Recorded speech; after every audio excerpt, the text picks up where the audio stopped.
Nakakainis talagang OB mo, ate. 2:00 ng hapon schedule niya. Tapos pasado 4:00 na dumating. Inabot na tuloy tayo ng gabi. Yun nga eh. Pero intindihin na lang natin. Ganun talaga ang mga doktor. Marami mga di inaasahang bagay na nangyayari sa klinik o kaya ospital. Tuloy, madalas nagbabago ng biglaan yung mga schedule nila. Alam na alam mo talaga yan, ano, ate? Siyempre naman, doktor ang Kuya Benji mo, kaya naiintindihan ko sila. Kahit nakakainis na rin minsan. Diretso na po ba tayo sa bahay ngayon? Pasado 6:00 na kasi, ate. Wala pong pagkain sa bahay. Bumili na lang tayo ng lutong panghapunan. Ayoko munang kumain sa labas. Gusto ko na magpahinga. Nananakit ng balakang kita ko eh. Sige po. Maghanap tayo ng gulay at prutas. Mabuti yan para sa inyo ni baby. Sino yun? May problema ba, ate? Ba't bigla kang napahinto? Tingnan mo dun sa tapat. Dun sa may iskinita sa gilid ng pharmacy. Skinita? Sinong matanda yan? Ba't ang lagkit makatitig sa atin? Ewan ko. Pero kinakabahan ako sa isang yan eh. Isang tingin ko pa lang, nalamig na ako. Hayaan mo na lang, ate. Sumakay na tayo ng tricycle at na makauwi na tayo. Sige, pumara ka na. Teka po, sandali. Ayun. Eto, dadaan sa bahay niyo to.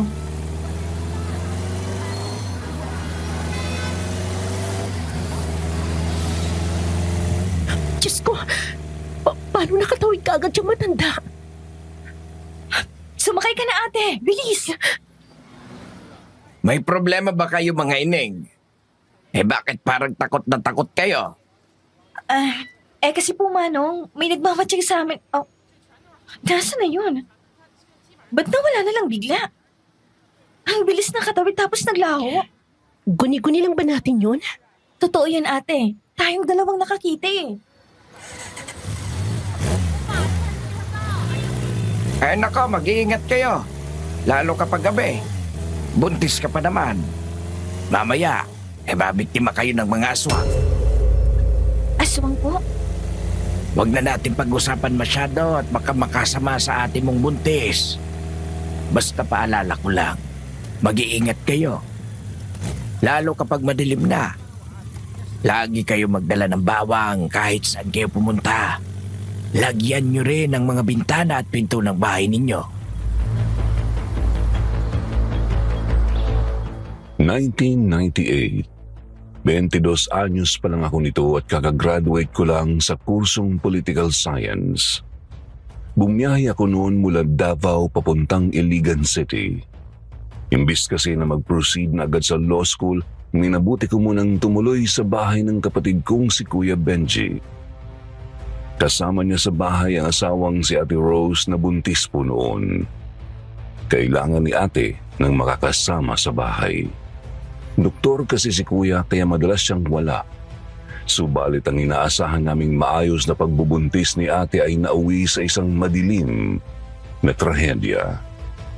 Matinding lagim na dulot ng isang aswang at ng isang madilim na lihim na tinatago ng aming angkan. Isang lihim na hindi na dapat inungkat pa.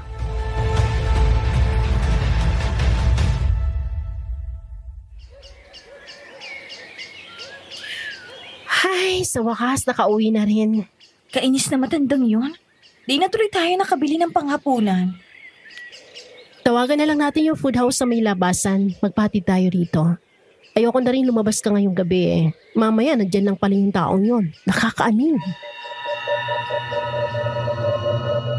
Kahit nasa loob na kami ng bahay noon ay hindi pa rin kami mapalagay ni Ate Rose. Pakiramdam kasi namin ay nagmamatsyag lang sa amin ang kakaibang matanda. Buong gabi ngang hindi nawala sa isip ko ang itsura niya eh. Medyo matangkad, katamtaman ang pangangatawan, puti ang buhok at nandidilat ang mga mata.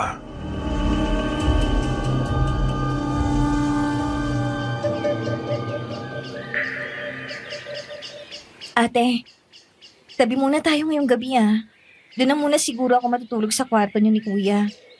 O pwede rin ikaw doon sa guest room. Kabado pa rin talaga ako eh. Ay, ang totoo kahit ako naman. Hindi ko alam kung ba't ganitong epekto ng matandang niyo sa atin. Ate, may mali sa isang yun eh. Siguradong hindi siya ordinaryong tao. Nakita naman natin, di ba? Mula sa tawid ng highway, bigla na lang siyang sumulpot malapit sa atin. Tapos naglaho na lang basta. Hindi kaya ng ordinaryong tao yun. Sundin na lang natin ang sabi ng tricycle driver. Maglagay tayo ng bawang sa mga bintana at pinto. Samahan na rin natin ng asin. Ako na pong bahala, ate. Hindi na nga po ako nagsayang ng oras. Nilagyan ko ng bawang at asin ng mga bintana at pinto sa buong bahay habang naghihintay kami sa ipinadeliver naming pagkain. Wala akong pinalagpas, subalit agad din akong natigilan nang humarap sa bintana ng kwarto ni na kuya at ate sa second floor.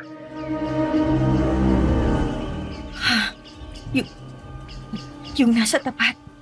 Sa may poste ng ilaw. Hindi ako pwedeng magkamali.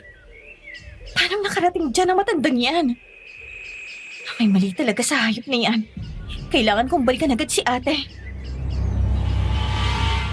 Mabilisan kong nilagyan ng bawang at asin ang bintana sa kwartong yon tsaka sinaradong maigi. Pagkatapos ay taranta akong bumaba papuntang first floor. Subalit, napahinto rin ako sandali nang nasa may gitna na ako ng hagdan.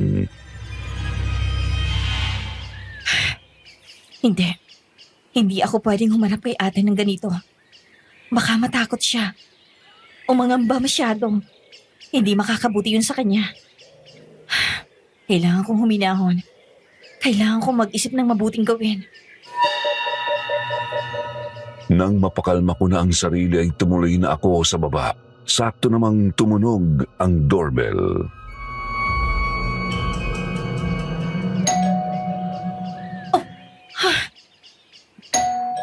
May nagdo-doorbell.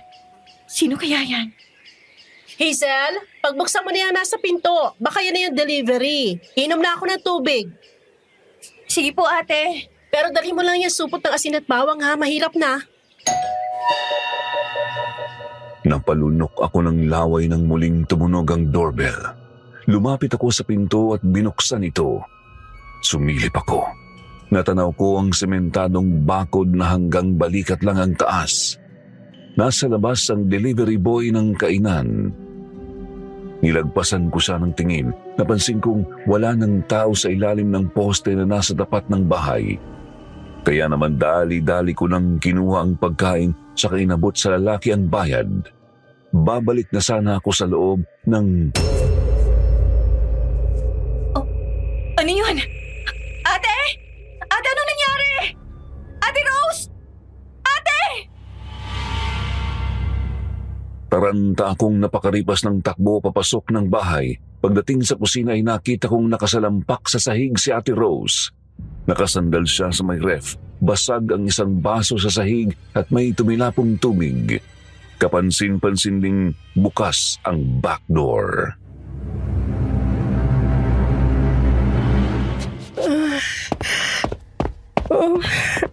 Ate!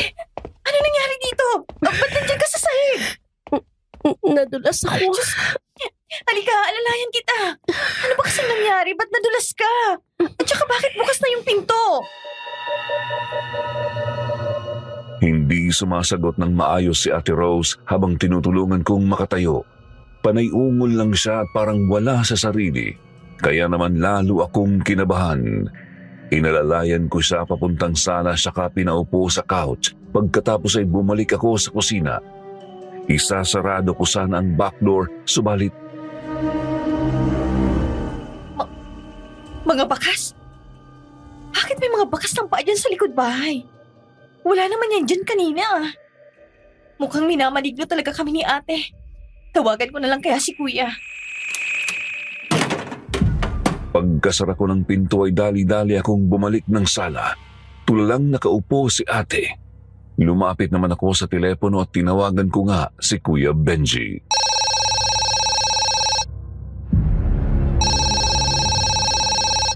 Ano ka mo? Nadulas si ate mo? Nasaan siya ngayon? Ano raw ang nararamdaman niya? Hindi ko siya makausap ng maayos, kuya. Tulala pa talaga siya eh. Hindi siya halos kumikibo. Kuya, anong gagawin ko? Ganito, magpapadala ako agad ng ambulansya dyan. Hintayin niyo lang. Sige po, bilisan mo kuya. Hindi pa kami nakapagbihis ni ate noon mula pag-uwi kaya di ko na siya kailangang ihanda. Binantayan ko lang siya. Tuloy-tuloy ko lang siyang kinakausap kahit hindi siya sumasagot. Mga 10 minuto pa ay dumating na nga ang ambulansya. Agad-agad ay sinumod si ate sa ospital na pinapasukan ng kapatid ko.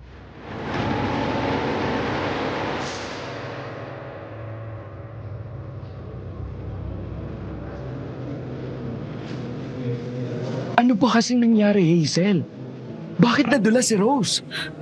Lumabas lang ako nun kuya. Kukunin ko lang yung pagkain na nag-deliver. Si ate naman iinom daw ng tubig. Nung papasok na ako, bigla na lang ako may narinig na kalabog mula sa loob. May tunog din na nabasag. Napatakbo ako sa loob. Tapos ayun na. Nakita ko na lang siya nakasalampak sa kusina. Mabuti na lang talaga. Di siya dinugo. Pero kailangan pa rin nating hintayin ang mga test results niya. Kuya, sorry po talaga. Hindi ko nabantayan ng maayos si ate. Hazel, huwag mong sisihin ang sarili mo. Hindi mo kasalanan yon. Aksidente ang nangyari. Oo nga po pala kuya. May kakaiba pong nangyari kanina. Kakaibang nangyari? Ewan ko kung maniniwala ka.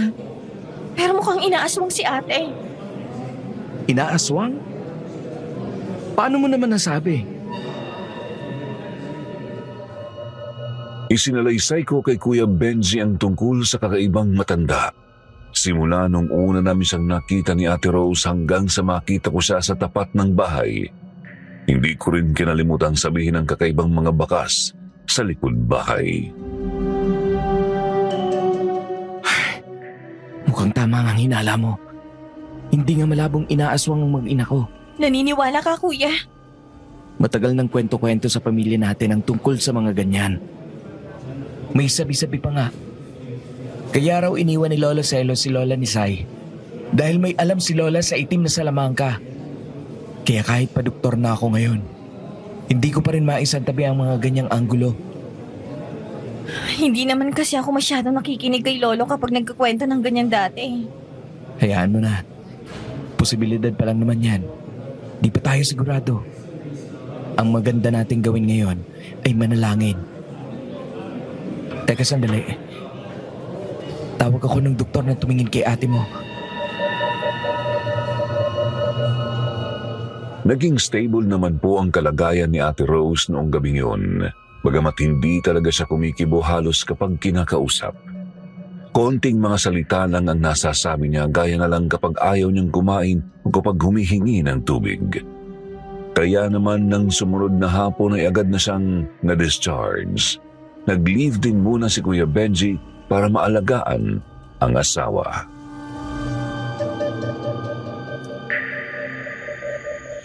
Ayos na po ba kayo rito kuya? Baba muna ako para magluto ng hapunan. Sinabawang gulay ang lutuin mo, Hazel.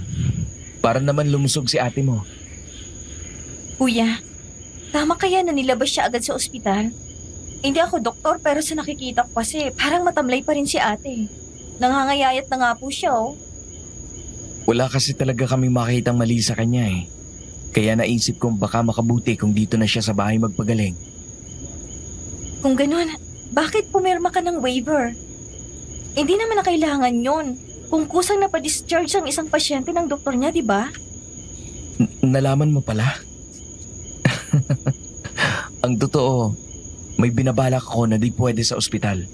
Binabalak. Maghahanap tayo ng albularyo para suriin si Rose. Albularyo? Sigurado ka ba dyan, kuya? Masyado kasing kakaiba ang mga sintomas na ipinapakita ni Rose. Ramdam namin sa ospital na may mali na talaga. Ayaw lang umamin ng mga kasama ko. Tapos naaalala ko yung nabanggit mong inaaswang si Rose.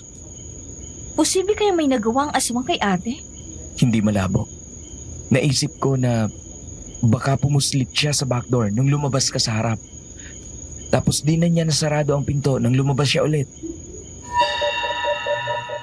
Buong gabing bumagabag sa isip ko ang mga sinabi ni Kuya Benji. Maya't maya ko ring tinititigan si Ate Rose. Sinusubukan kong alamin sa sarili ko kung ano ba talaga ang nangyayari sa kanya. Yun nga lang ay wala akong ibang makita kundi isang buntis na nananamlay. So paano Hazel? Alis muna ako. Baka abutin ako ng hapon o gabi. Dito lang muna kayo ni Ate Rose mo.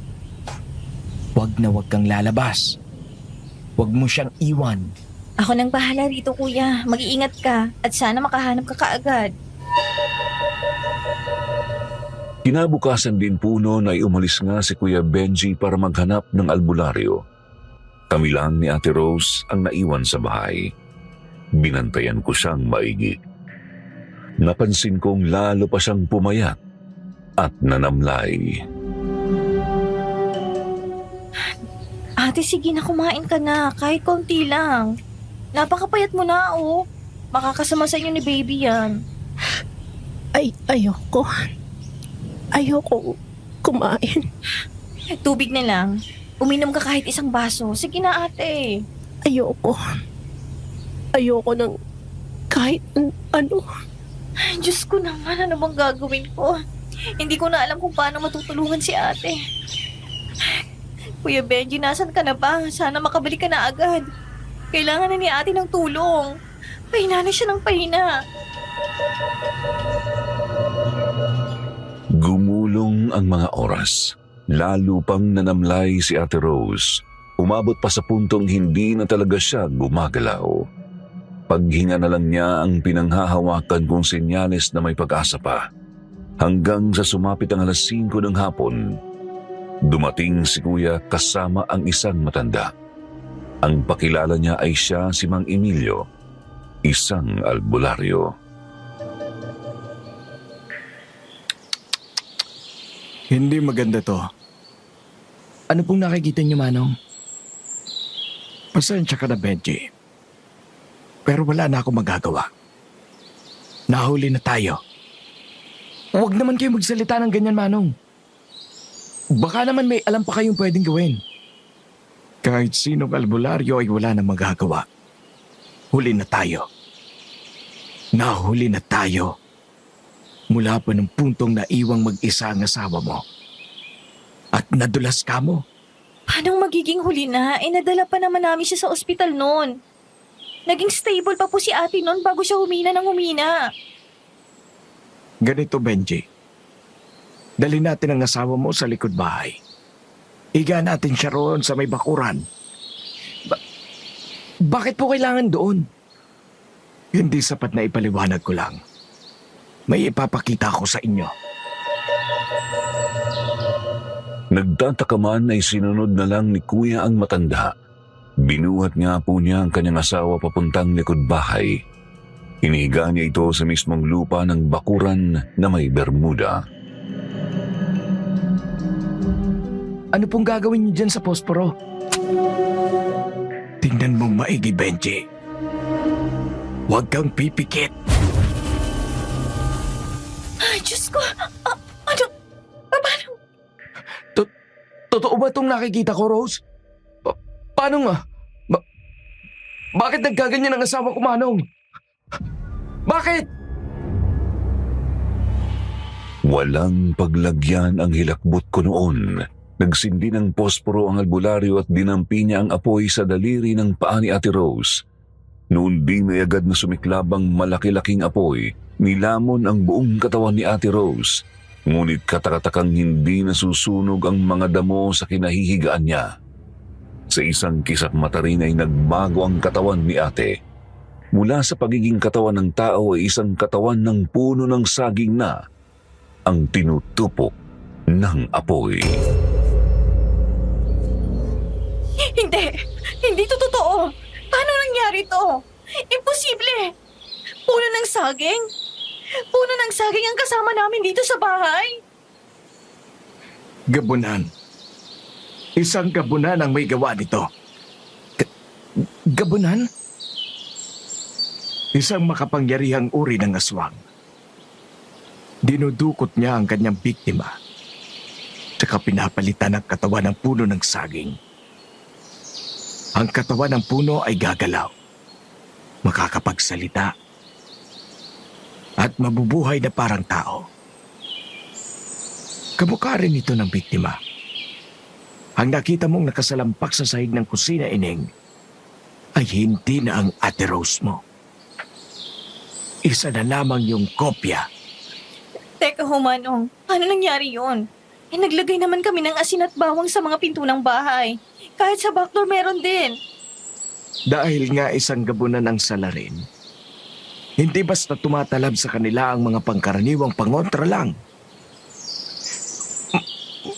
Manong, anong gagawin ko? Anong kailangan natin gawin? Paano natin maibabalik ang asawa ko?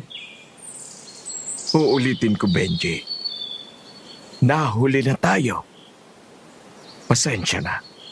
Pero sa mga oras na to, wala na ang asawa mo. Wala na ang mag-ina mo. Hindi. Hindi totoo yan. Kuya, uminahon ka, kuya. Uminahon ka. Hindi totoo yan. Pag-Emilio, nagkakamali ka lang. Nagsisinungaling ka lang. Ibalik mo ang asawa ko. Humanap tayo ng paraan. Ibalik natin si Rose. Ibalik natin ang mag-ina ko. Ibalik natin sila, Manong. Ibalik natin sila. Hindi. Rose. Rose, mahal ko. Hindi. Hindi. Pakiramdam ko ay binagsakan kami noon ng malalaking bato galing sa langit. Napakasakit ng nangyari. Nawala si Ate Rose. Kinuha siya ng aswang na kung tawagin ay gabunan. Ang masaklap pa rito, walang bangkay man lang na mailalagay namin sa tahimik.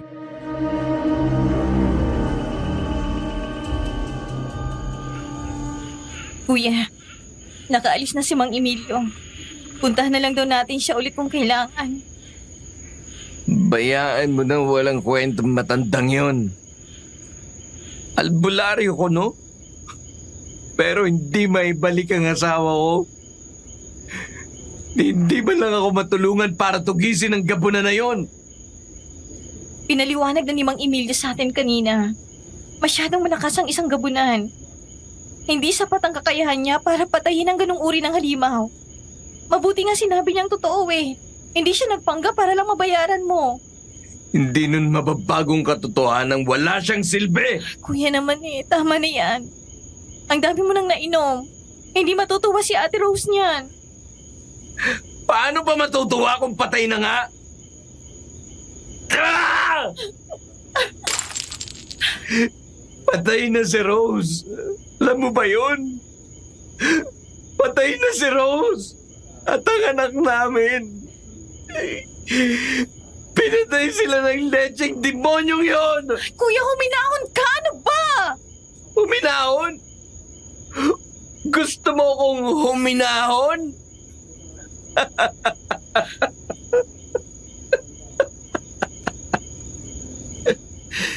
Hinahon lang ako kapag naiganti ko na ang mag-ina ko. At hindi ako titigil hanggat hindi nangyayari yun. Naiintindihan mo ba, ha? Naiintindihan mo? Ewan ko sa'yo. Bahala ka na nga dyan. Ala, sige, magpakalunod ka muna sa ala kung makakatulong yan sa'yo.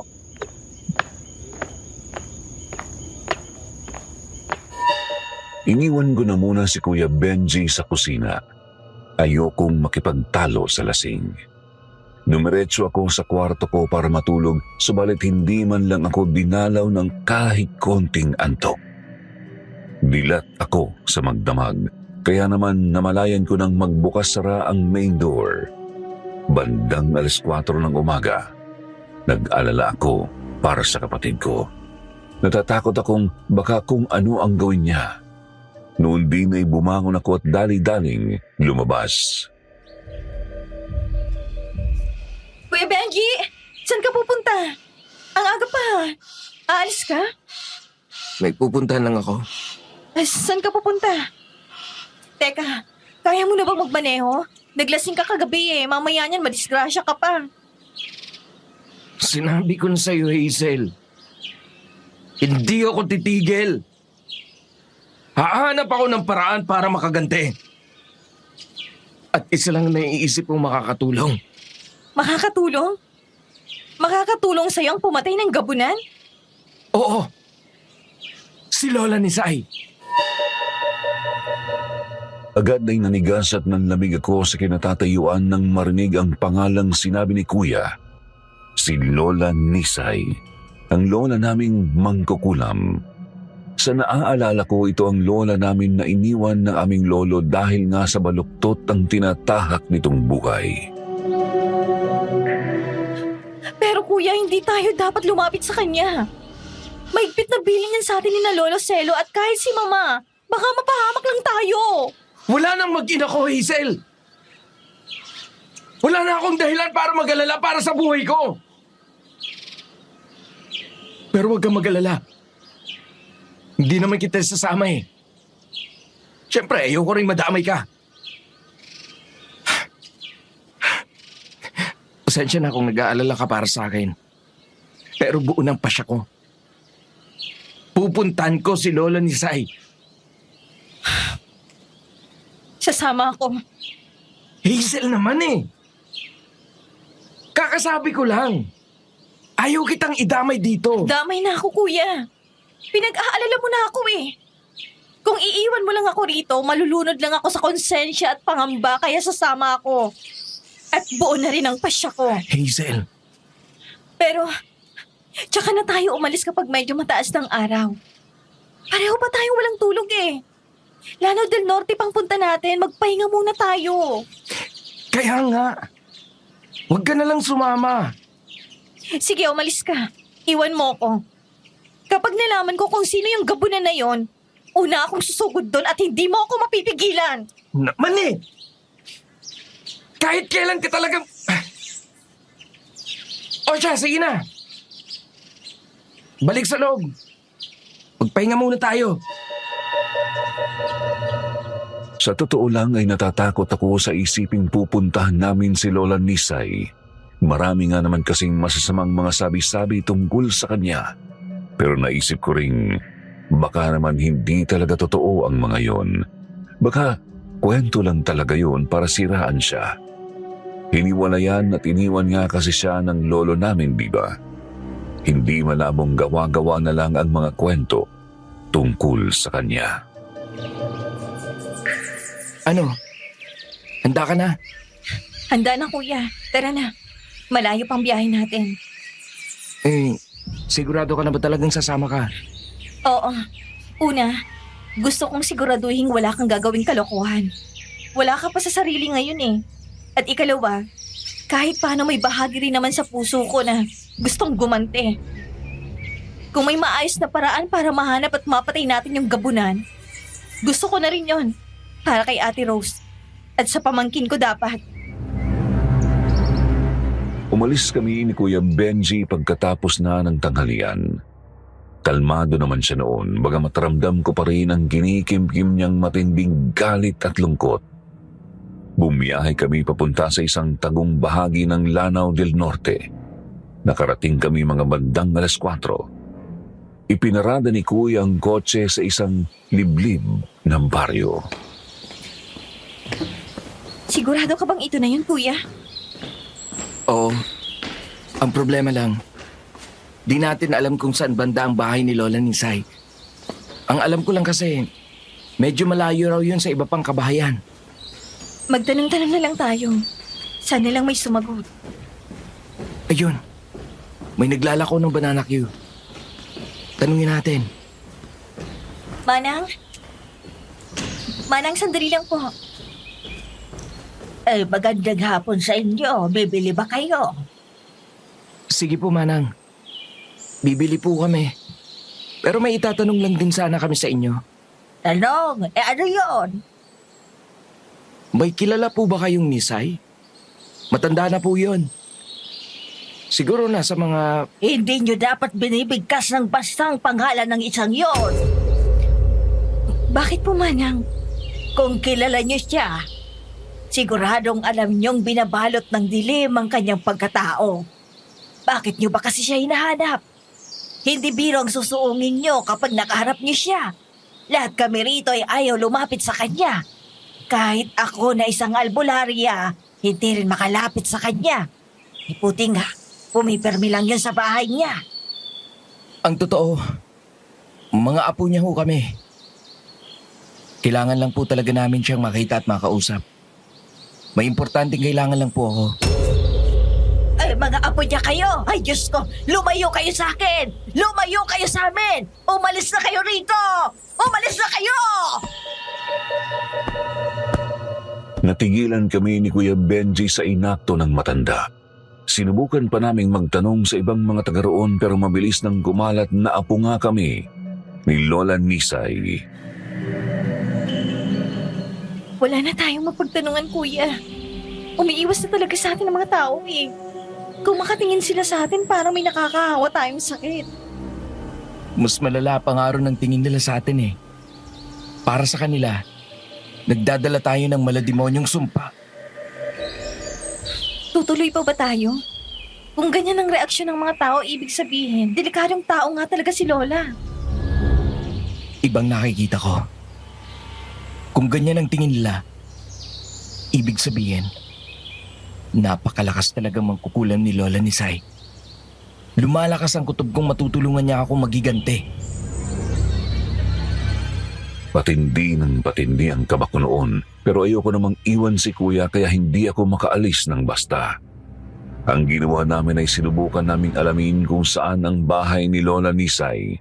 Pinuntahan namin ang gubat sa may likod ng baryo tapos tinansya namin kung saan banda posibleng may bahay doon.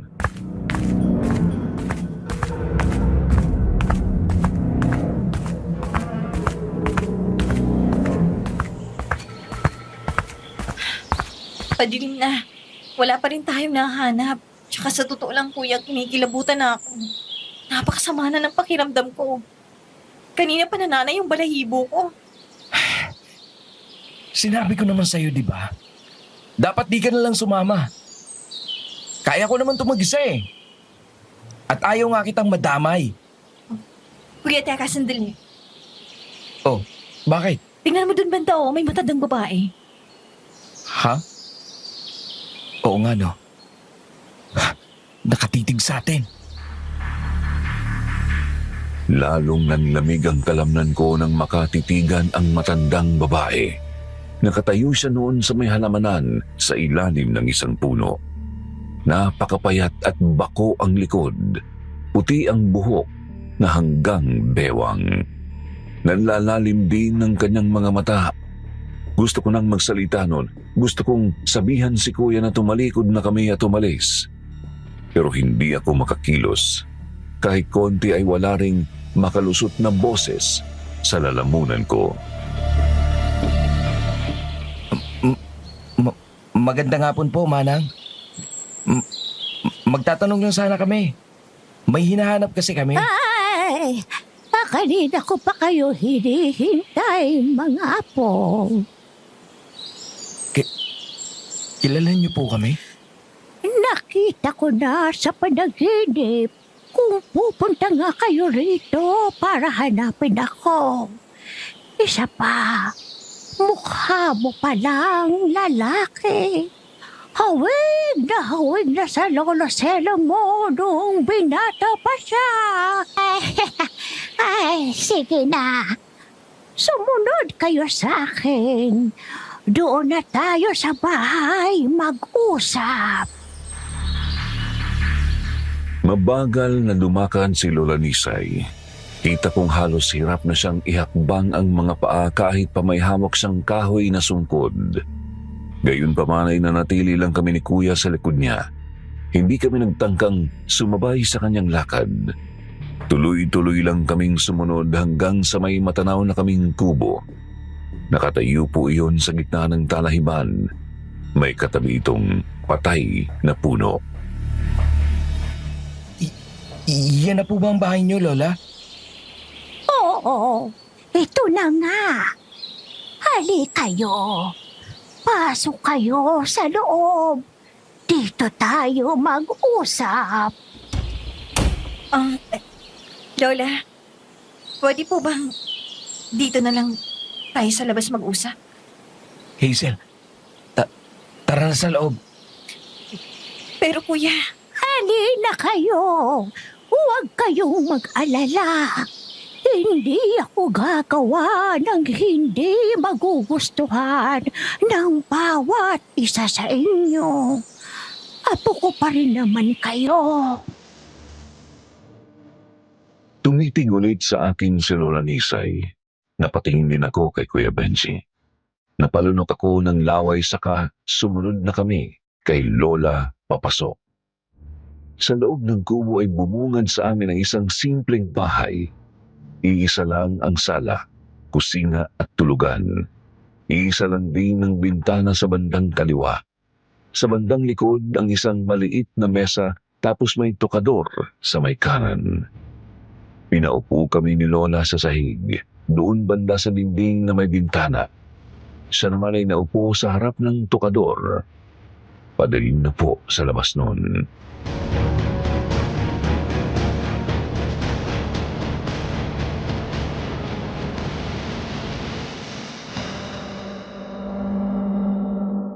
Ang pangalan niyo ay Benji at Hazel, tama ba? At nandito ka, Benji, dahil gusto mong gumanti sa nangyari sa iyong mag-ina. Paano mo nalaman ang sadya namin, Lola? Ay, dahil nga nakita ko na ito bago pa man kayo dumating. Alam ko na rin kung ano ang dapat mong gawin upang mapatay ang gabunan. Ano po? Anong dapat kong gawin? Lola, kahit ano, basta kaya ko, gagawin ko. Para lang maiganti ang mag-ina ko. Ako ay isang mangkukulam. Sa palagay mo, ano ang paraan na alam ko? Kukulamin niyo ang aswang? Posible po ba yun, Lola? Tsaka, wala kaming nakuhang anumang gamit o buhok ng aswang na yun eh.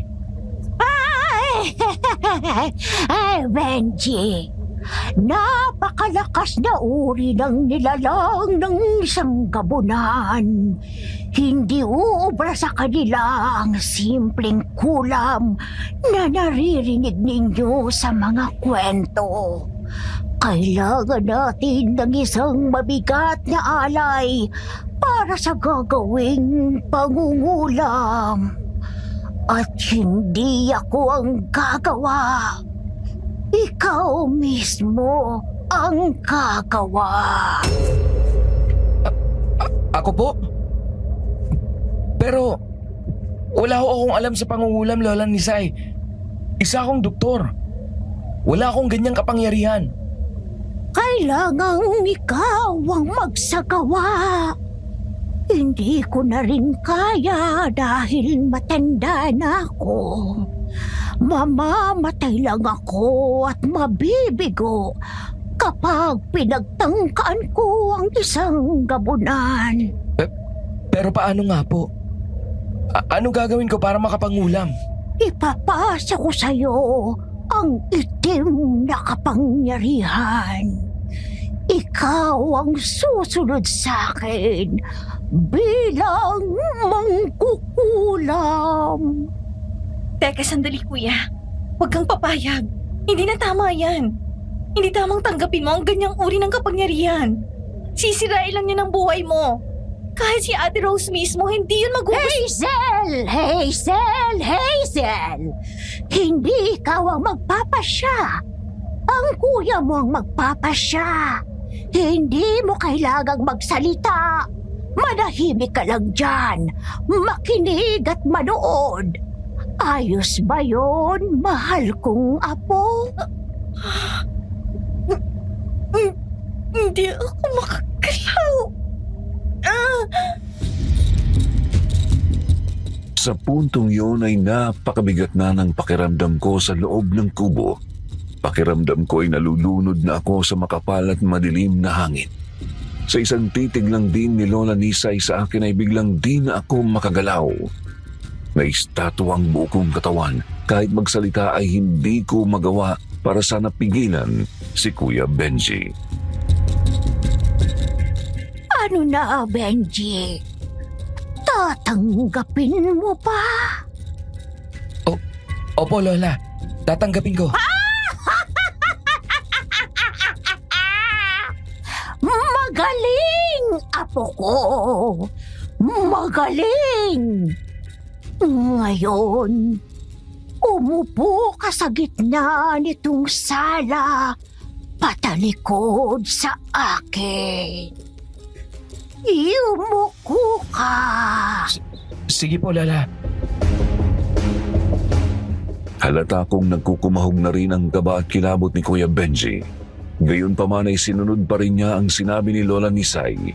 Si Lola naman ay binuksan ng tokador. May kinuha siyang itim na banga mula roon. Saka nilapag iyon sa tabi ni Kuya. Ngayon, umikit ka, Benji. Umikit ka. At pakiramdaman mo ang iyong kaluluwa.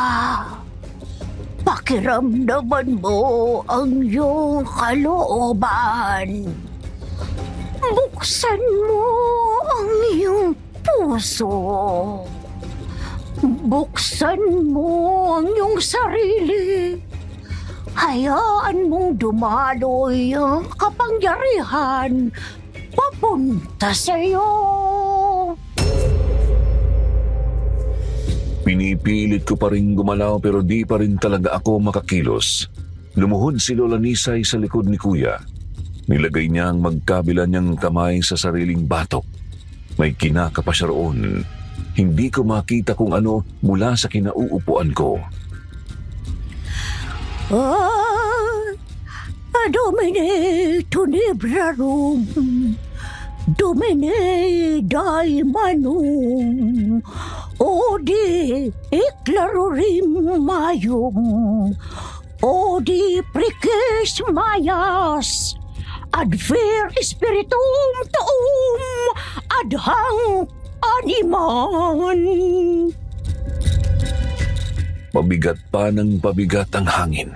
Umiikot-ikot iyon sa loob ng kubo. Magkahalong init at lamig. May napapansin na rin akong amoy asupre. Di ko matukoy kung saan galing. Ang paningin ko naman ay unti-unti nang dumidilim. Bukod sa hindi makagalaw, ay namamanhid na rin ang katawan ko. Pakiramdam ko mabubuwal ako anumang oras. Eto na! Tanggapin mo ang aking pamanaw, Benji! Tanggapin mo!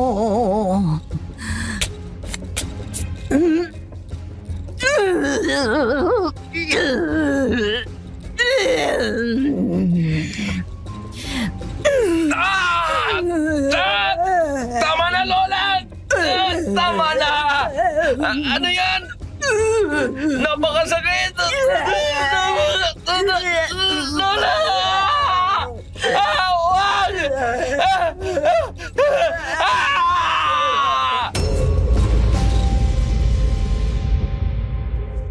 Kita kong may binunot na mahabang karayom si Lola Nisay mula sa sarili niyang batok at agad niya itong ibinaon sa batok din ni Kuya Benji. Nagsumigaw sa matinding sakit si Kuya. Gusto ko siyang lapitan, gusto ko siyang alalayan pero hindi talaga ako makagalaw. Sa halip ay padilim na ng padilim ang paningin ko.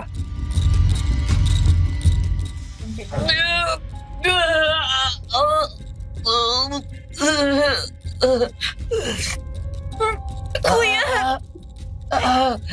Kuya Benji! Ano ba kasi nangyayari sa'yo, Kuya? Kuya!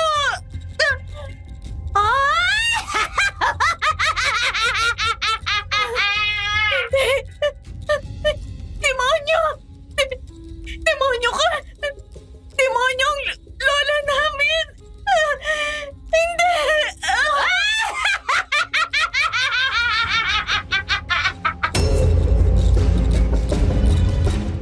Nang dumilim ng tuluyan ang paningin ko ay huli kong narinig ang tawa ni Lola Nisay. Hindi ko alam kung gaano ako katagal nawalan ng malay. Basta medyo mataas na ang araw nang magising ako.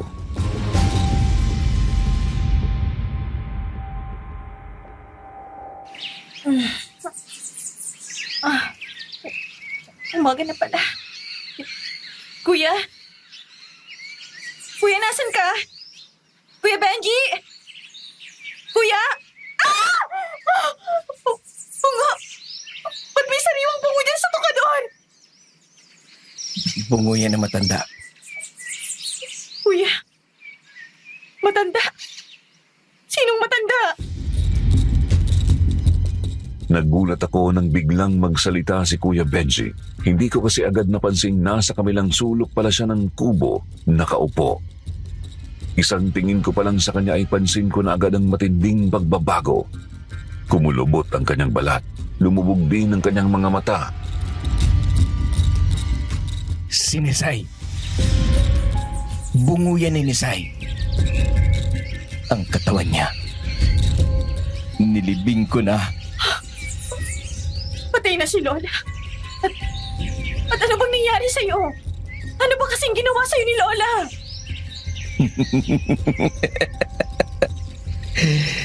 Minigay niya sa akin ang kailangan ko. Ngayon, may gaganti ko na ang mag-ina ko. Magagawa ko ng patay ng aswang. Magagawa ko na. Magagawa ko na. Hindi! Hindi na ikaw si Kuya Benji! Hindi na ikaw ang kuya ko! Ibalik mo si Kuya Benji! Ibalik mo siya sa dati! Ano bang sinasabi mo? Ako pa rin to.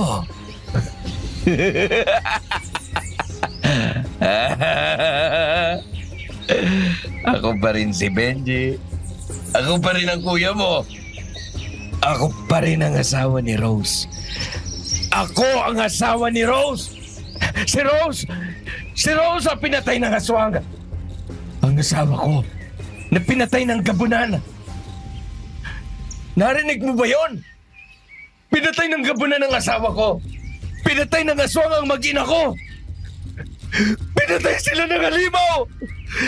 Pinatay sila ng aswang! Papatayin ko ang aswang! Narinig mo? Ha? Ha? Narinig mo? Kuya, sandali! Wag!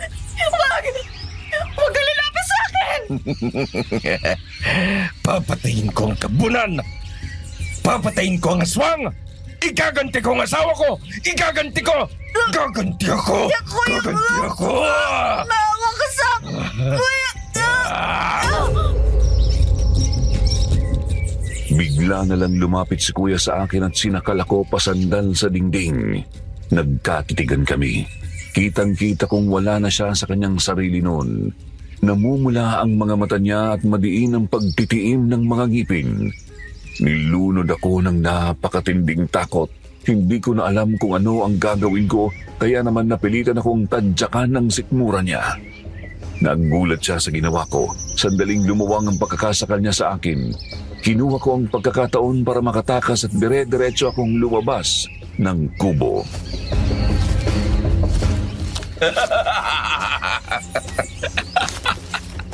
Sige, tumakbo ka. Basta ako. Papatayin ko ang aswang. Igaganti ko ang asawa at anak ko. Gaganti ako! Gaganti ako! Ano bang nangyayari kay Kuya? Bakit siya nagkaganon? Ano bang ginawa ni Lola sa kanya? Ay, Diyos ko, nabaliw ng kuya ko! Nasiraan ng bayan si Kuya Benji! Ginugupok na ako ng sari-saring damdamin noon, pero pinilit ko ang sarili kong tumakbo. Iyak lang din ako ng iyak dahil hindi ko na alam kung ano ba talaga ang nangyari kay Kuya. Wala naman kasi akong alam sa mga kulam-kulam na yan at di ko alam kung paano ba talaga yan pinapasa. Tuloy-tuloy akong tumakbo hanggang sa makarating na ako sa may baryo. Tulong! Tulungan niyo ako! Maawa kayo! Ang kuya ko! Si Kuya Benji, tulungan niyo po ako!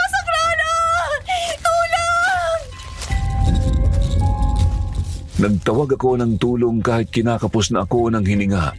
Subalit wala pa ring lumapit sa akin. Hanggang tingin lang talaga ang mga tao sa akin. Kaya naman dumiretso na lang ako palabas ng baryong yun. Gustuhin ko mang gamitin na lang ang kotse ni Kuya ay wala naman sa akin ang susi. Bumiyahe ako pabalik ng Iligan at dumiretso muna sa bahay ng mag-asawa.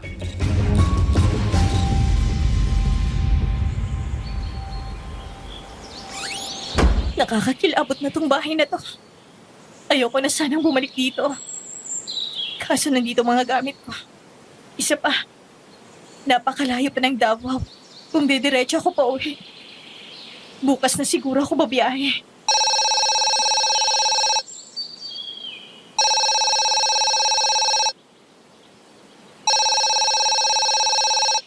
May tumatawag. Hello? Sino po ito? Ay, sa wakas. Sumagot ka rin. Kuya Marvin? Ikaw ba yan? Oo, ako to. Saan ba kasi kayo ni na Benji at Rose? Kaninang umaga pa kami tawag ng tawag. Ba't ba walang sumasagot? Ah, marami lang kasi nangyari, Kuya Marvin. Pasensya na. Bakit ka ba napatawag? Kausapin ka raw ni Lola Pasing. May tumawag kasi rito kanina eh. Si Lola Pasing? Hello, Hazel. Ako na ito. Si Lola Pasing ay kapatid ng Lolo Selo namin. Pareho silang lumaki sa liblib na baryong iyon sa may Lanao del Norte at dati niyang kaibigan si Lola Nisay. Noong panahong iyon ay sa Butuan sila naninirahan ng kanyang pamilya kasama na ng pinsan naming si Kuya Marvin. Lola, ano pong kailangan niyo't napatawag kayo? Mukhang seryoso yan ha. Ikaw ang dapat kong tanungin yan.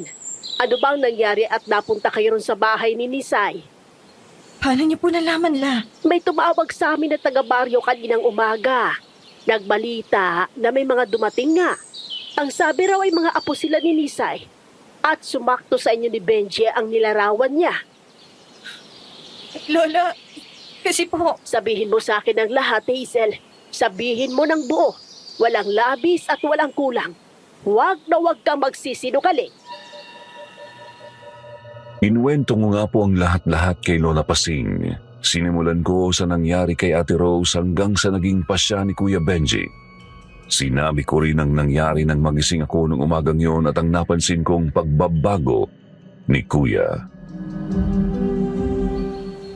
Panginoon ko, hindi niyo dapat ginawa yun.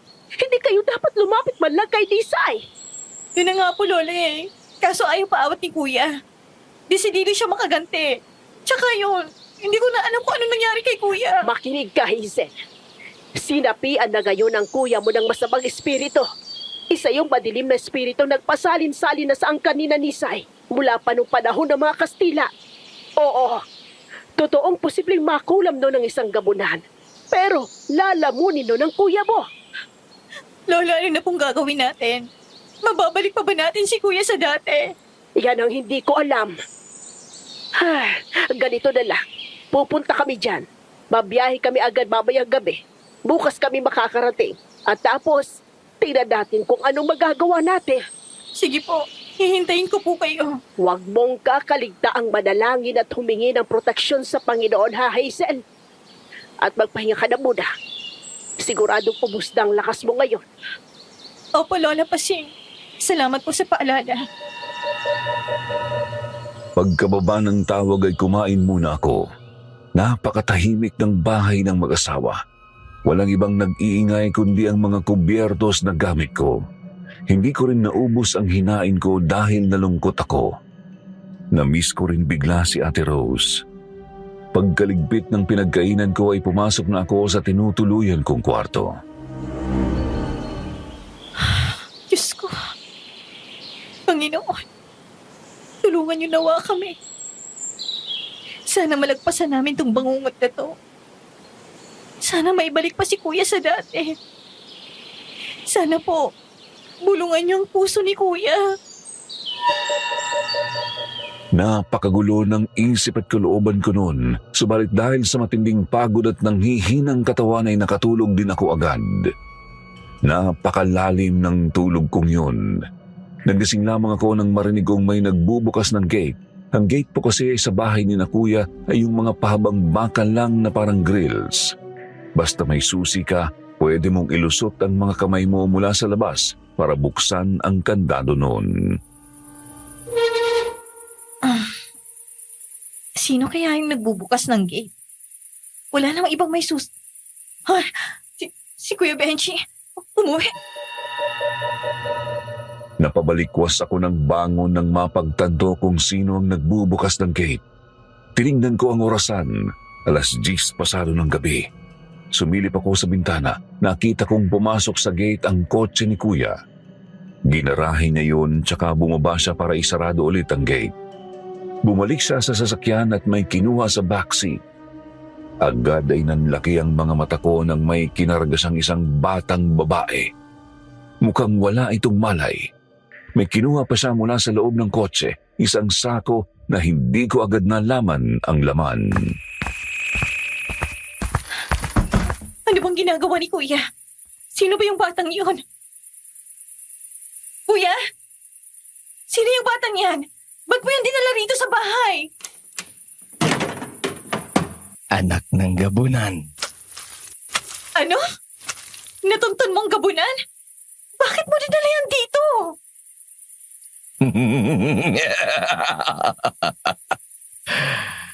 Hindi ko mapapatay ang isang gabunan ng harapan. Kaya palihim kong dinuko tong anak niya. Kailangan ko to.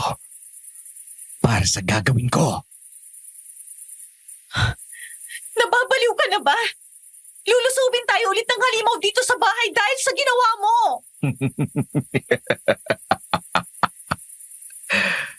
Sumugod siya kung gusto niya. Wala akong pakialam. Mamamatay rin naman siya sigurado. At ikaw naman babae ka. Huwag mong pakikialaman ang gagawin ko. Maliwanag ba? Tabi! Dadaan ako! Todong kilabot ulit ang bumalot sa akin noon. Natatakot ako kay kuya. Iba pa rin kasi talaga ang itsura niya. Namumula pa rin ang mga mata, kulubot ang balat, tapos lubog ang mga mata at pisngi.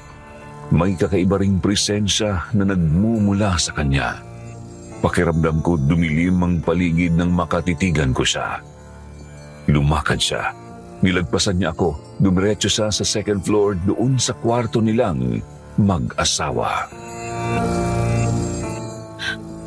Ano bang gagawin ko? Nakakatakot si Kuya. Pero nakakatakot ding lumabas. Baka mamaya andyan ang gabunan. Baka ako ang gantihan. Kasi kinuha ng kapatid kong anak niya. Diyos ko, tulungan niyo ako.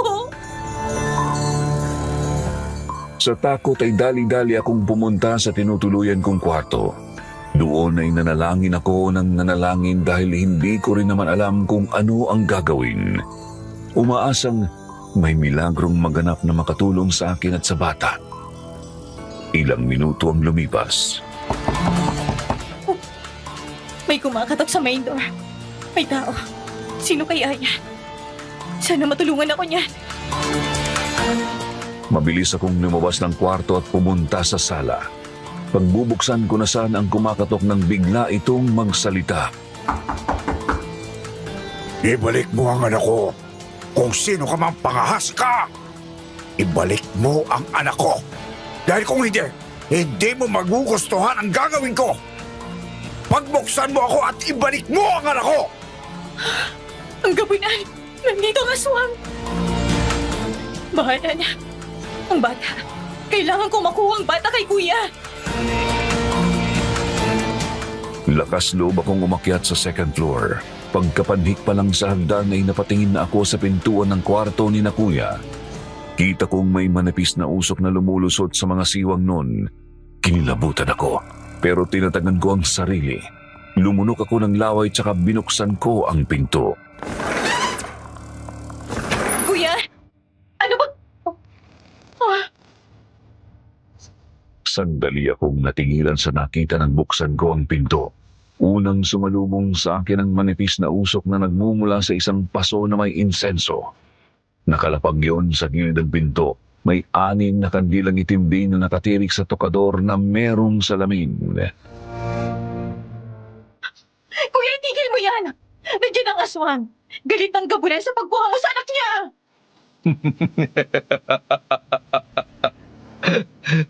Ngayon, lalagyan ko ng alkohol itong banga ni Lola.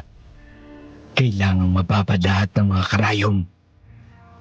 Kawawa naman kasi ang batang ito. Kapag natetano sa gagawin ko. Kuya! Kuya, makinig ka naman sa akin! Hindi man lang ako nilingon ni Kuya Benji. Tuloy-tuloy lang siya sa paglalagay ng alkohol sa itim na banga ni Lola. Siguro ay ang bangang yun ang laman ng sakong dala niya. Napadda ko ang tingin ko sa batang nakahiga sa sahig. Wala pa rin malay.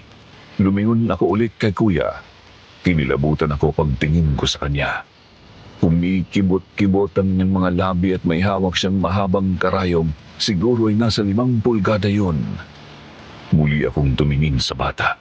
Itinutok niya ang karayom sa may dibdib ng paslit. Lumunok ako ng laway at nilakasan ng loob. Akin na yung bata! Bisit kang babae ka! Sinabihan na kita! Huwag kang magigialam! Aray ko! Ah!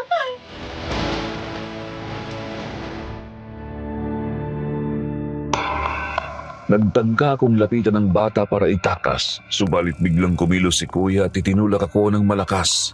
Napaatras ako at saka bumangga sa bukas na pinto. Bumangga sa gilid ng pinto ang likod ko kaya sandaling namanhid ang katawan ko.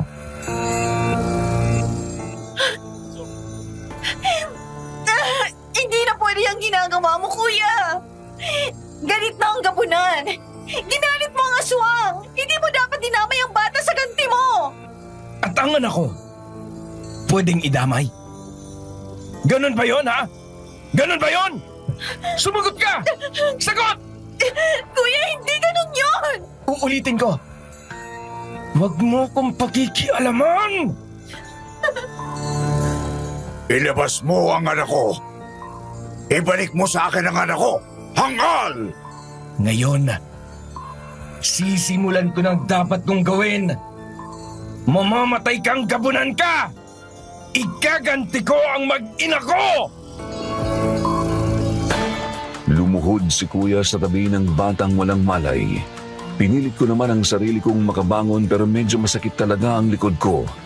Idagdag pang ginugupok din ako ng matinding hilakbot sa sarili kong kapatid. Napaubo ako sa amay ng usok. Hindi ko alam kung anong meron sa usok na yon, basta nang hihina ako. Hanggang sa bigla na ngang sinaksak ni Kuya ang karayom sa dibdib ng bata. Anong ginagawa mo? Anong ginagawa mo sa anak ko? Anong ginagawa mo sa akin? Tumatalab. Tumatalab ang kulam. Itigil mo na yan! Itigil mo na yan!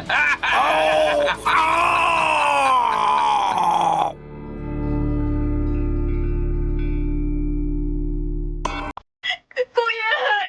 Itigil mo na ang kademonyohan na to! Hindi! Tama na! Hindi ako titigil! Uubusin ko ang 1,000 karayom para tapusin ang alimaw na yan. 1,000 karayom ang itatahak mo dyan sa bata! Nababaliw ka na! Naririto ang ikalawa. Kuya, tama na yan! Ano ba? Pinilit ko ang sariling makabangon. Pakay ko sana noon ay subukin iligtas ulit ang bata, subalit bigla na lang lumingon sa akin si Kuya Benji.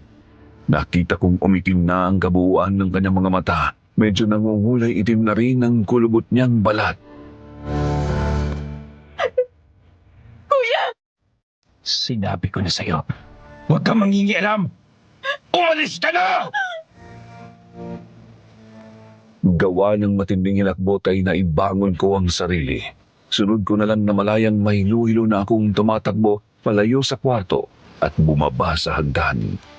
Magtutuloy-tuloy na sana ako palabas ng main door pero naroroon pa rin at nangangalampag ang gabunan.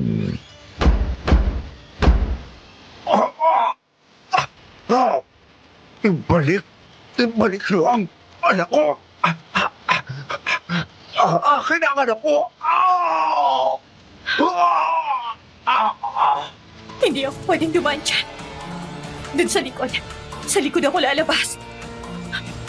Asin. Ang lagay ng asin. Walang talab sa gabunan ng asin. Pero bahala na. Dadalhin ko na lang. Kinuha ko ang garapon ng asin mula sa kusina. May nakita akong kutsilyo. Hinablot ko na rin yun. Dinig ko pa rin ang pangangalampag at pagdaing ng gabunan sa harap ng bahay, kaya tinuloy ko ang paglabas sa may back door. Hindi ko na sinarado ang pinto. Ang balak ko sana noon ay umakyat sa likurang bakod papunta sa kamilang kalye.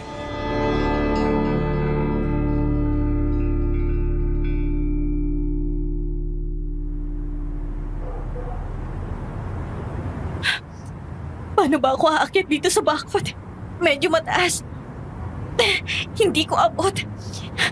Kailangan ko makaalis agad. Hindi na ako pwede magtagal. Ang anak ko! Ibalik niyo sa akin ang anak ko! Nasaan ang anak ko? Ang aswang! Napalingon ako nang gumapang sa gilid ng bahay ang isang matandang napakaitim ng balat. Namumula ang kanyang nandidilat na mga mata at puti ang buhok. Iba ang itsura niya noon pero hindi po ako pwedeng magkamali. Siya nga mismo ang kakaibang matandang nagmatsyag sa amin ni ate. Pansin na pansin ko nga lang na may kung anong sakit siyang tinitiis sa kanyang katawan. Hindi siya makagalaw ng maayos. Nasaan ang anak ko? Sumagot ko! Wala sa akin ang anak mo! At huwag mo siyang hanapin sa akin! Kasalanan mo to! Ikaw ang kumuha at pumatay sa hipag ko! Kasalanan mo kung bakit naging demonyo ang kuya ko! Kasalanan mo lahat ng to! Demonyo ka! Wala kang karapatang pagsalita na ako ng ganyan! Nanlaki ang mga mata ko nang biglang lumundag ang halimaw papunta sa akin. Iniumang niya ang matatalim niyang mga kuko. Sa pagkabigla ko ay basta ko na lang din winasiwas ang kutsilyo sa harap ko. Tinamaan ko siya sa may balikat.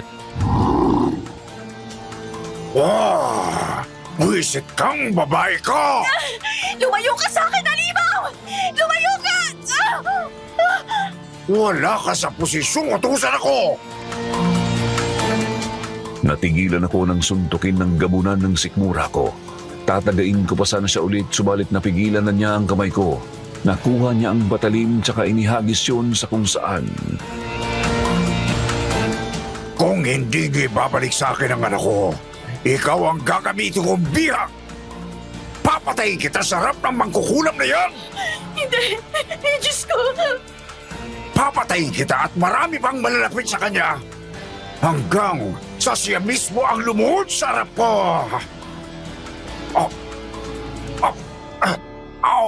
Nakakainis! Eto na naman! Ang sakit! Hindi! Hindi ko na kaya. Muli na namang namilipit ang halimaw. Ipiniid niya ang palad sa kanyang kanang sentido. Nagtaka ako kasi bigla na lang may dumaloy na dugo mula roon.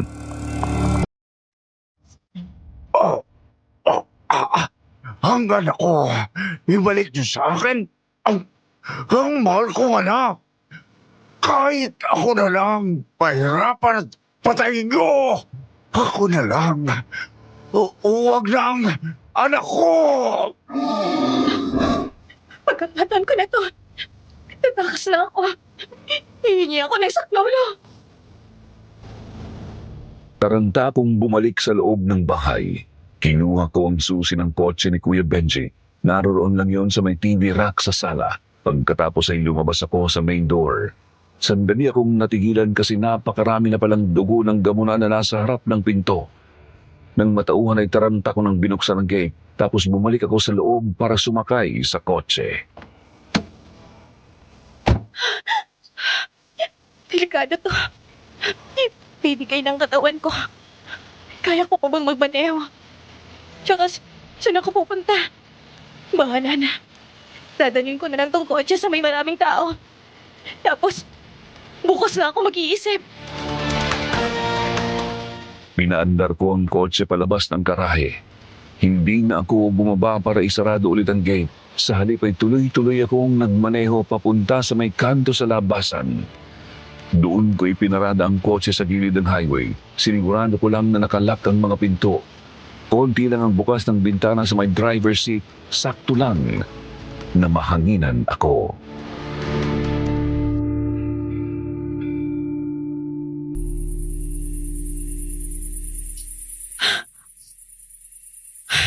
Pwede na siguro dito. Dito na lang ako maghihintay ng umaga. Kailangan ko na muna talagang magpahinga. Sakit ng buong katawan ko at pagod na pagod ako. Parang hindi ko na kaya. Kuya, sana okay ka lang. Sana maibalik ka pa sa dati.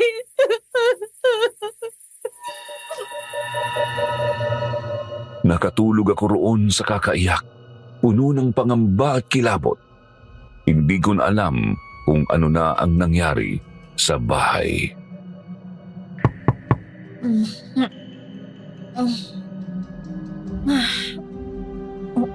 Umaga na pala. Oh. Lola Pasing. Nagising ako dahil sa mga pagkatok sa bintana ng sasakyan. Pagdilat ko ay nakita kong umaga na. Nakatayo na sa labas ng kotse sina Lola Pasing at Kuya Marvin. Pumunta kami sa labas ng isang simbahan para mag-usap. Doon ay kinuwento ko sa kanila ang mga nangyari ng nagdaang gabi.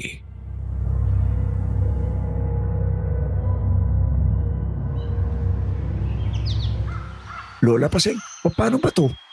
May pwede bang paraan para matauhan ulit si Ensan Benji? Hindi ako sigurado. Narinig ko lang din naman ito sa mga kwento-kwento noon eh. Ewan kung totoo.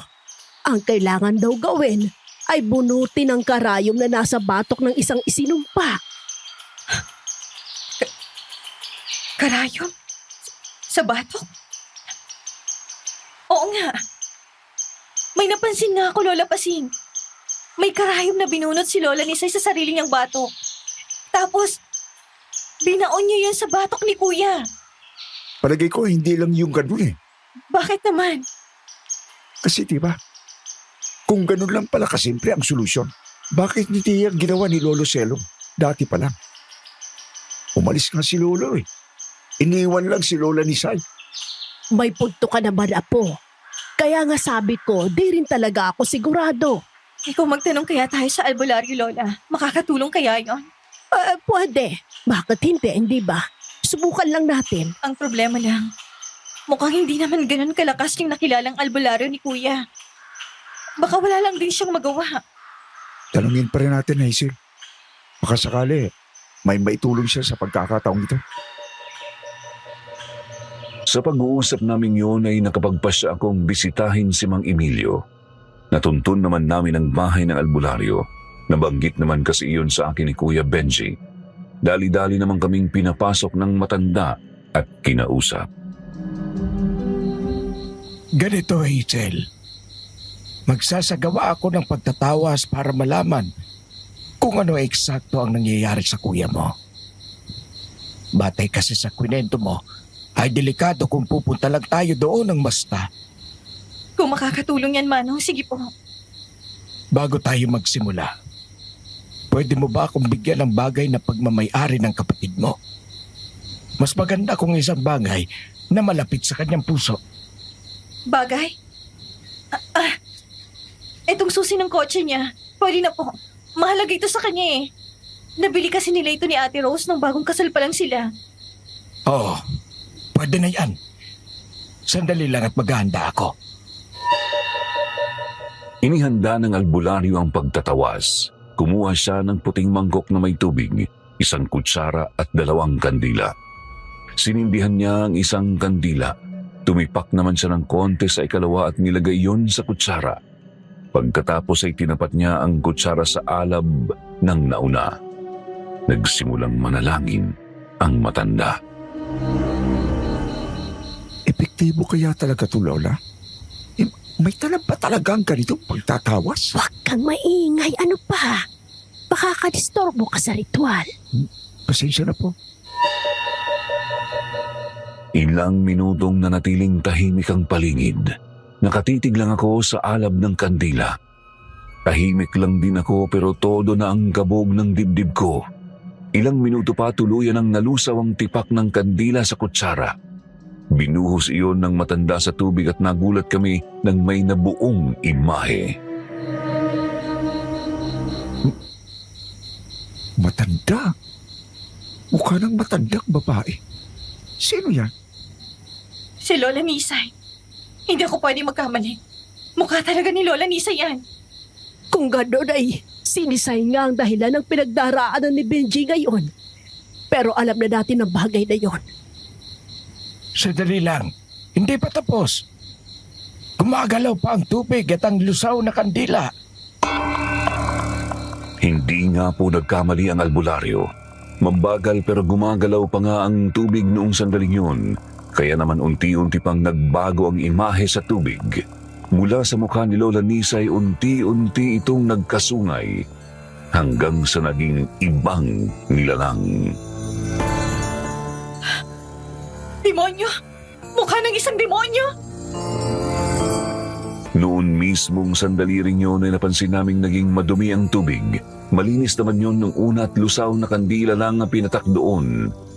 Subalit katakatakang unti-unti yung nangulay puti. Kakulay ng tubig baha. Ilang sandali pa bigla na lang ding natumba at namatay ang nakatirik na kandila tsaka nabasag ang mangkok. Diyos ko, ay napakasama ng nakita. Manong, ayos lang po ba kayo? Si Benji. Puntahan natin siya agad. Ngayon din, may hindi magandang nangyari sa kanya. Sa pagkataranta namin ay dali-dali kaming bumiyahe pabalik ng bahay ni na Kuya Benji. Pagkahinto pa lang ng kotse sa harap ay napansin ko agad na sarado na ang gate pero walang kandado na nakasabit sa loob. Tahimik din ang buong bahay. Wala na rin akong makitang bahid ng dugo sa harap ng pinto.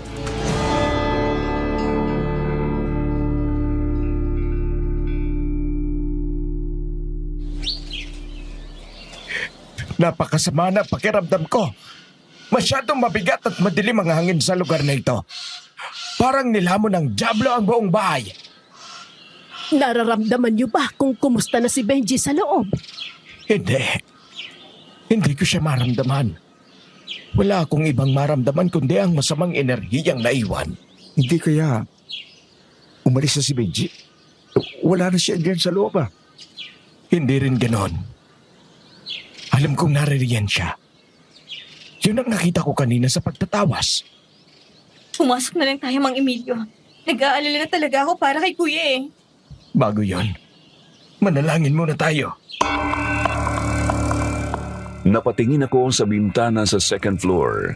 Pakiramdam ko ay may nakatitig pabalik sa akin pero wala akong maaninag na kahit sino dahil nakababa ang kortina. Sumasampalataya ako kay Hesukristo, iisang anak ng Diyos, Panginoon nating lahat. Nagkatawang tao siya, lalang ng Espiritu Santo, pinanganak ni Santa Maria ang Birhen, pinagpakasakit ni Poncio Pilato, pinako sa krus, namatay, inilibing, nanaog sa karoroonan ng mga yumao. Nang may 3 araw na buhay na maguli, umakyat sa langit, naluluklok sa kanan ng Diyos amang makapangyarihan sa lahat. Doon magmumul ang paririto at maghuhukom sa nangabubuhay at lahat ng mamamatay na tao. Sandali kaming nanalangin sa labas ng gate. Simula sa isang kredo, tsaka nag-usal ng Latin si Mang Emilio. Pagkatapos ay lakas loob na kaming pumasok. Sa taas ginawa ni Kuya yung pangungulam. Doon natin siya... Hazel! Aba, anong meron? Diyos ko po, anong nangyari sa isang yan? Ang gabunan! Yan mismo ang gabunan! Sa paanan ng hagdan ay may nakita kaming tumpok ng maraming itim na abo. Itim na itim po talaga. Tapos napakabaho. Yun ang tinutukoy ni Mang Emilio na ang patay na gabunan. Sa tabi naman ng abo ay ang kanyang anak. Punong-puno ng mahabang mga karayom ang buong katawan mula ulo hanggang paa. Hindi na rin humihinga. Mukhang nakuha ng gabunan ng anak niya. Bago siya tuluyang binawian ng buhay dito sa may hagdanan. Kailangan nating puntahan si Benji. Nakuha ng gabunan ng bata. Ibig sabihin, Si Kuya! Baka na paano si Kuya? Maingat naming itinabi ang mga bangkay ng gabunan at ng kanyang anak. Pagkatapos ay dahan-dahan kaming umakyat. Hinanda ko na noon ang sarili ko para makakita ng malagim na tanawin. Pero kulang pa rin pala ang naipon kong lakas ng loob.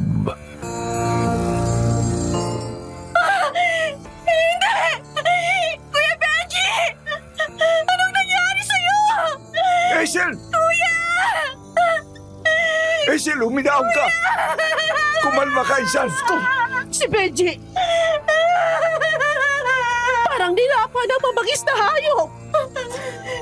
Hazel, huminahon ka! Kumalma ka, Hazel! Paano pa ako kakalimang, Kuya Marvin? Wala na ang kuya ko! Wala na si Kuya Benji! Ito na nga bang sinasabi ko sa kanya eh. Napakadelikado ng balak niya pero tinuloy niya pa rin. Nakaganti nga siya pero ito naman ang sinapit niya. Kuya! makinig kayo sa akin. Kailangan nating sunugin ang mga bangkay ni na Benji at ng bata. Pagkatapos, kailangang mabendisyonan ang buong bahay. Pero hindi ko na masasabing ligtas pang tumira rito matapos ang lahat.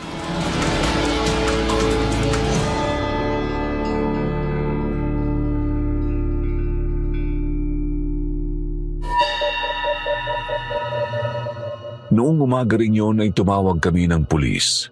Sinabi namin sa kanilang yun na ang nadatnan namin nang dumating kami.